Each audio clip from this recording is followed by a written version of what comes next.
Para los hermanos que me escuchan regularmente, tal vez algunos de ustedes recuerden una historia muy particular que compartí hace tiempo de un ultraecologista que había sido agnóstico y que después se volvió una especie de budista zen y terminó convirtiéndose al cristianismo en Inglaterra, y que se llama Paul Kingsnorth.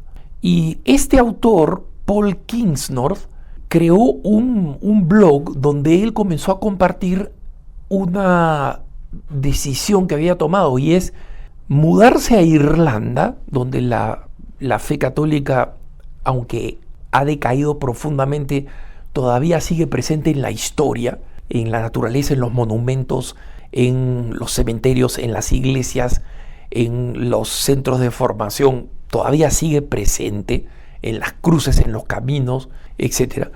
Salir de la Inglaterra, digamos, pagana, donde él se había dedicado a promover los cambios ecológicos y cada vez estaba más frustrado de cómo los supuestos cambios, entre comillas, o mejoras hacían más daño todavía a la convivencia humana.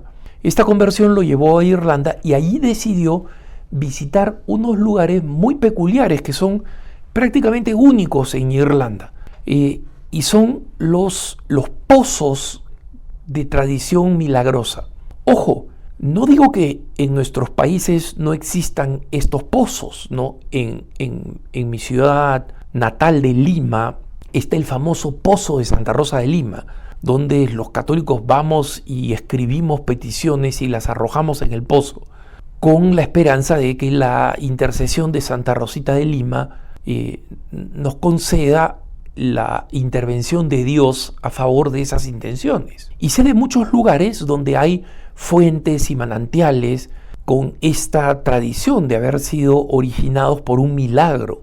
Obviamente la surgiente de agua de Lourdes, por ejemplo, está entre las más famosas, pero hay muchos más.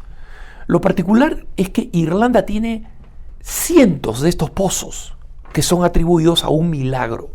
Y este amigo, Paul Kingsnorth, amigo, no lo conozco personalmente, no lo llamo, no crean que lo conozco y que me ufano de conocerlo, no, le digo amigo porque lo he seguido, dado que una vez a la semana ponía la visita que realizaba a estos pozos, y en alguna ocasión yo compartí eso con ustedes, ¿no? Como algunos de estos pozos habían quedado prácticamente en medio de zonas totalmente urbanizadas y nadie sabía lo que eran. Si no hubiera sido por él, que de alguna manera los redescubre y que encuentra que algunos de ellos, por ejemplo, todavía están encadenados por las prohibiciones del COVID, o sea, nadie ni siquiera se ha recordado que hay un pozo dedicado a un santo, ¿no? Y lo ha reabierto, ¿no? Y esta paradoja de cómo toda una ciudad en Irlanda vive de espaldas a un milagro que ocurrió cientos de años atrás y que hoy a nadie le importa, ¿no? Pero Paul Kingsnorth finalmente cumple con el último pozo, visita el último pozo. Y esto fue a finales de septiembre de 2024. Y él dice, con lágrimas en los ojos y con una mezcla de alegría y de nostalgia en el corazón, finalmente visité el último pozo, el que había dejado para el final, que es el santo pozo de San Ciarán. Y San Ciarán es un antiguo santo irlandés. Irlanda tiene muchísimos santos, ¿no? Pero ese es un santo fundador que dio lugar a una comunidad espiritual, y allí donde le pidió a Dios el milagro de poder comenzar una vida de eremita, no una vida retirada, pudiera tener agua, y así es como surge este pozo. Este pozo está más cuidado, está cercado con unas barras de hierro que lo protegen, pero que no impiden entrar, ¿no? Está un árbol o un arbusto, digamos así, ha crecido al costado, y el pozo todavía está accesible y todavía se puede sacar agua de él. Y está rodeado por antiguos monumentos de piedra, muy, muy antiguos, algunos de los cuales no se sabe qué cosa eran. Parecen ser como lápidas, pero han sido cortados. En uno se nota que era el busto de una persona, probablemente del mismo santo de San Ciarián, y falta la parte de la cabeza. Alguien simplemente lo destruyó, lo rompió y solamente se ve el busto, la parte de, digamos, de el pecho, los hombros y la cabeza perdida. Pero sí hay varias cruces que son visibles, que son estas hermosas cruces celtas, y claro, gracias a la humedad, la lluvia, la vegetación tan rica de Irlanda, que por algo le llaman pues la isla Esmeralda por los tonos de verde que hay. Yo he tenido la bendición de visitarla y ver efectivamente lo surrealista cuando uno sale de la ciudad y comienza a atravesar por el campo. Los tonos de verde que hay son increíbles, inimaginables, ¿no? Uno cree que está teniendo una alucinación, una especie de producto de haber consumido alguna droga de esas que expanden las sensaciones, ¿no? Especialmente las visuales. Pero no es así, es esta belleza, ¿no? Y una de las cosas que cuenta este amigo Paul Kingsnorth es que existen muchas huellas de que este lugar donde hay tantos pinos escoceses fue en algún momento una de las rutas de peregrinación más antiguas de Europa. No mucha gente que venía necesariamente de fuera de la isla de Irlanda, pero ciertamente sí de Inglaterra, por ejemplo, ¿no? Y muchos irlandeses peregrinaban a este punto. Lamentablemente, a diferencia, digamos, del Camino de Santiago en España, que está perfectamente demarcado y es fácil de seguir, muchas de las grandes partes de esta ruta que llevaban al pozo de San Ciarián se han perdido, ¿no? Sin embargo, el valor de esta peregrinación es la reflexión que hace Paul sobre este pozo y otros. Y él dice, una de las cosas que me llamó la atención es que aunque yo he hablado de algunos pozos que están completamente ignorados, que están de espaldas, digamos, al resto de la civilización, tengo que también contar cómo he encontrado pozos que tenían todavía lazos alrededor de los árboles que estaban encima del pozo, ¿no? Y este es un símbolo del catolicismo irlandés muy antiguo, de una promesa cumplida, de personas que han peregrinado a estos pozos, han bebido del agua, se han encomendado al santo o a la advocación mariana a la cual el pozo está dedicado, y han rezado allí, han pedido un milagro y luego han vuelto para agradecerlo, dejando una cinta de tela convertida en un bello lazo, ¿no? en el árbol o en las ramas que están más cercanas, algunas de las cuales incluso están cubriendo estos pozos. Ha visto papeles con oraciones y con peticiones insertadas en las ranuras de los pozos. Y entonces él ha encontrado a veces en algunos pozos donde la tradición era arrojar un papel completo con una petición, arrojándolo al mismo pozo sabiendo que el papel se iba a consumir por el agua, ¿no? Iba a desaparecer, porque estos son pozos vivos, es decir, de agua que va surgiendo y que se va renovando, y que esa petición iba a desaparecer materialmente, no iba a contaminar el agua que estaba surgiendo y circulando, pero la petición no iba a desaparecer, ¿no? Y una una de las cosas, una de las reflexiones que hace Paul que me llenan de esperanza porque conectan además con las reflexiones que hacía el Papa Benedicto XVI sobre la crisis del cristianismo en Europa, era precisamente cómo estos pozos, aunque olvidados, seguían vivos. Y seguían vivos en un doble sentido, ¿no?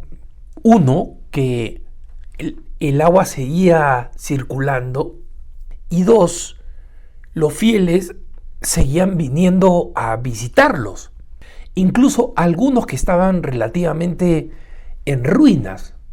Y él decía, creo que muchos de estos pozos ni siquiera aparecen en los mapas, ¿no? Y sin embargo, hay fieles que los siguen visitando.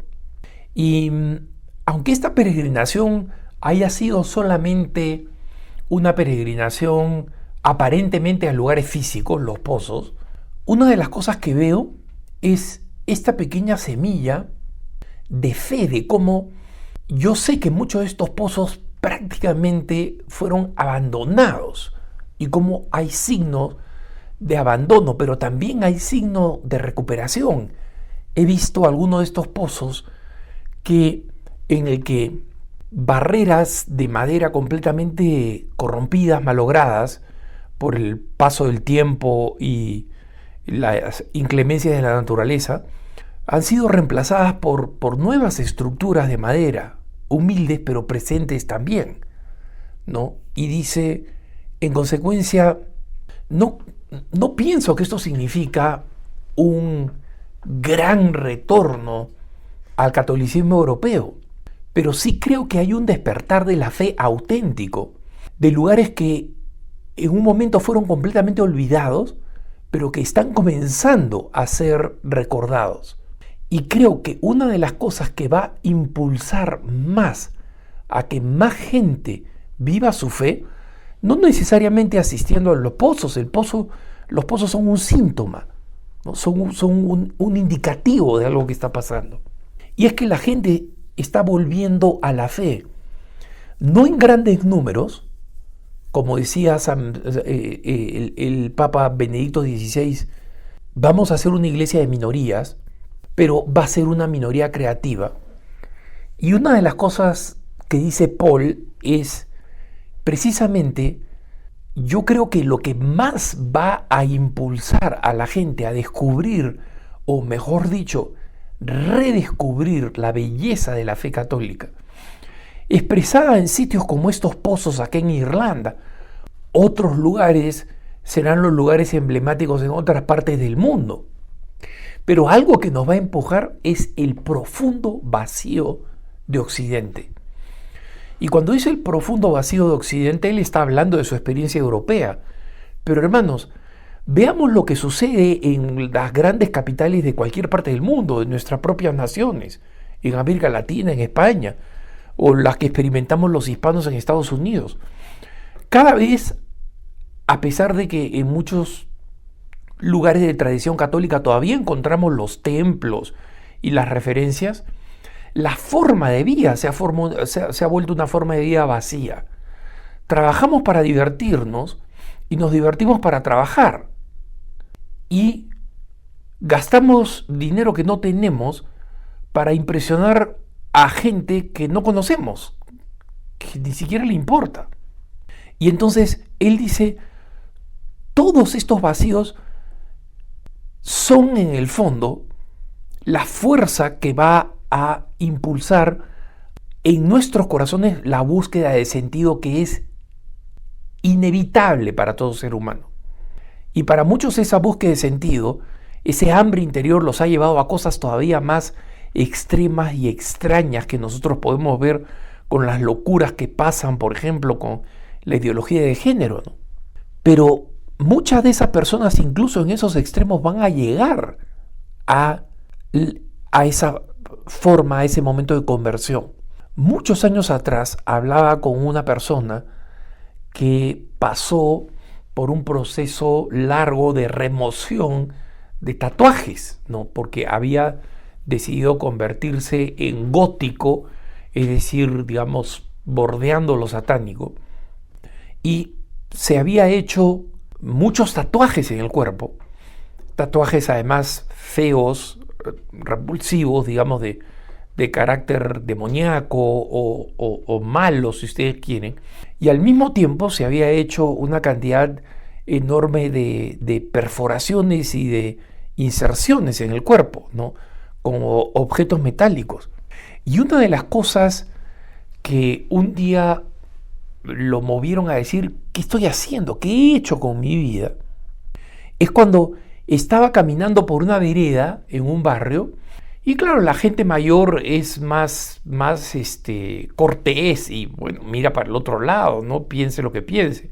Pero no los niñitos, había un grupo de niñitos que estaban jugando y comenzaron a decir, mamá, ahí viene el loco, ahí viene el loco. Y él se desconcertó de ver a estos niños asustados, y él miró para atrás y en sus palabras me dijo, me di cuenta que el loco era yo, que el que estaba espantando a estos niños era yo. Y no es eso lo que yo estaba buscando, no es eso el objetivo de mi vida. Y eso es el primer paso que me llevó a decir, mi vida no solamente no tiene sentido, sino que a los más inocentes, a los más buenos, a los más pequeños, los escandaliza. Entonces, tarde o temprano el vacío va a producir un despertar, dice Paul. Y ese despertar yo lo estoy viendo. Estoy viendo gente que comienza a regresar a la iglesia. Estoy viendo gente que comienza a regresar a las iglesias donde se canta bello, donde se celebra bien, donde realmente uno se puede reencontrar con Jesucristo. Y después de esta última visita, él dice, ¿qué es lo que nos espera en el futuro? ¿Quién sabe? Yo no.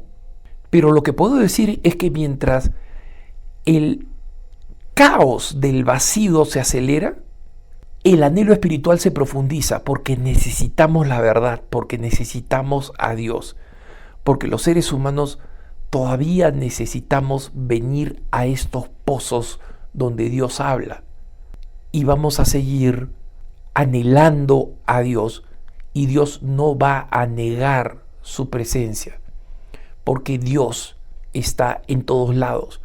Dios no se esconde, Dios se deja encontrar. Y en esa medida podremos seguir teniendo esperanza y la confianza de que las personas van a poder seguir encontrando a Dios en un mundo en el que parece que es cada vez más difícil encontrarlo.